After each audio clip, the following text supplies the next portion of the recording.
Hi, Dave Isaacs here, coming to you from my office here on Music Row in Nashville, Tennessee. And this is a primer for beginners, near beginners, or strummers who don't play lead of any kind, don't play individual notes, and would like to learn to be able to do that. And also for anyone, a player, a songwriter, anyone who plays guitar, who'd like to be able to build the skills to be able to physically do more on the instrument and also to expand their vocabulary of chords and lines and so forth. And so today's video is just a basic primer on the layout of the guitar and where the individual notes are located. Let's start with the open strings.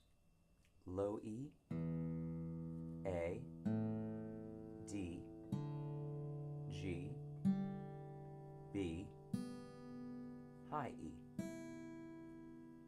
Now there may not seem to be any sort of order or rationale to that. There is, we'll get to that in a moment. It's easy to remember if you use a mnemonic device. Sometimes one of my favorites is every apple does go bad eventually. There's lots of them. You do want to remember that this is the low E even though it's closer to the ceiling, and this is the high E even though it's closer to the floor, because we're talking about highness and lowness of pitch. Low sound, high sound. Now, we know that we use the music alphabet. I said that every one of those strings has a letter name that goes with it. If we take an individual string, the guitar is laid out in a linear fashion like the piano. On the piano, you can see as you move from one key to the next, here is A, here is B, here is C, here is D. That's very simple. On the guitar, we have something similar. We just don't have black keys and white keys to show you where the divisions are between the natural notes, A, B, C, D, E, F, G, and the chromatic notes, the sharps and the flats. If we take the A string, I can play through the sequence along this one string in a linear fashion by just moving along the string. I'm going to call it up the neck because, again, we're rising in pitch. A, B, C, D, E, F, G, A. Now you might notice that there are two different possible differences between two notes when you go from one letter to the next. A to B, 2 frets, we call that a whole step. B to C, 1 fret, we call that a half step. Remember that B, C half step, that's going to be important. C to D, 2 frets. D to E, 2 frets. E to F, 1 fret, half step. That's another important one. The half steps are B, C, and E, F. Any other time you're going from one letter to the next, it's 2 frets. A, B, 1 fret C, D, E, 1 fret F, G, A. Now, we apply that idea to the open position, the first 4 frets here, and moving from string to string, we're just going to follow the alphabet. A little bit of logic makes it easy to see that between E and A there has to be a specific distance. So if we count the letters, E, F, G, A would be 4 adjacent keys on the keyboard, and in this case it's E. Remember the half step, so 1 fret to F, then 2 frets to G, and then we know the next string is A. E, F, G, A. Continuing that idea, A to B, only 1 fret to C, and we know the next string is D. So we have E, F, G, A, B, C, D. Notice that I'm going from one open string to the next because we want to connect them in a smooth sequence. So same idea. D, E, 1 fret to F, and open G. The G string just has 2 notes in this position, so we're going from G to 2nd fret A, and then we move on to the B string. B, 1 fret to C, D, and moving on to E, because we know that's the E string. And on the high E string, just like the low E string, we have E, 1st fret F, 3rd fret G. Here's the sequence. And as I said, if you're a beginner and you haven't gone over all of this, or if you're primarily a strummer and you don't ever play single notes, then this is all new information to you. And if it's not, then maybe it's something that needs reinforcing. It's certainly something that's a great building block for learning all kinds of new things after that. So this is important. E, F, G, A, B, C, D, E, F, G, A, B, C, D, E, F, G.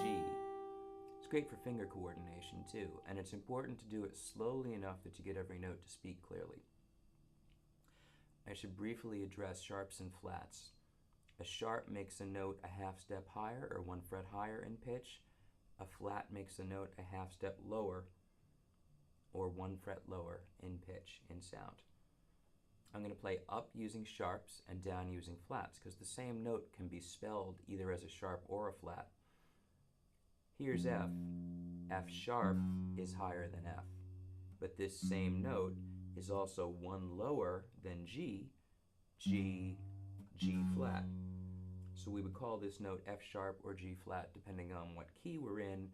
That's a topic for another video.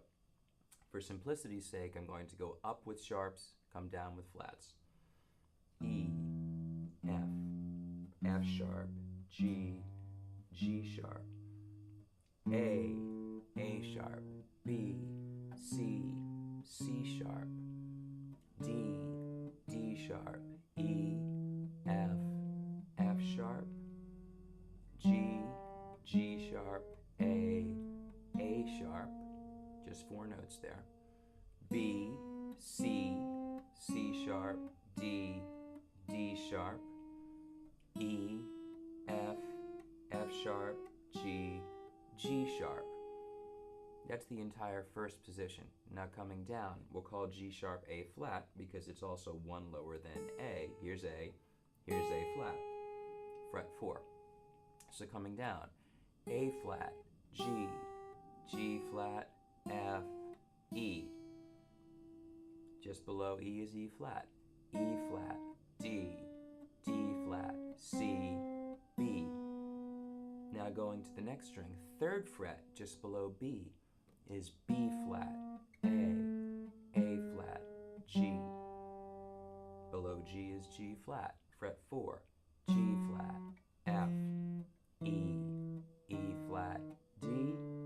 Continuing the pattern, D flat, C, B, B flat, A, and finishing off A flat, G, G flat, F, E. That's a lot of information to process, but if you spend 5 minutes working with this every time you pick up the guitar, in a week or 2 you will have this memorized. And if we take this piece of information, where those notes are located, plus what I talked about earlier with the location of the natural notes and the notes that are only a half step or 1 fret apart. Remember, it's B to C, and that applies wherever you are on the guitar. Will always be a half step from B to C, always 1 fret. Also E to F. So we combine the knowledge of the notes down here with that knowledge of the half steps B, C, E, F, and that allows us to start finding all the other notes everywhere else. As I said, it's great for your coordination. It's great to get to know where all of these notes are, because the next step in subsequent videos I'll start getting into chord structure, and if you know the notes and you understand chord structure and chord formulas, you can learn, even just figure out on your own, every chord there is without having to resort to a chord dictionary.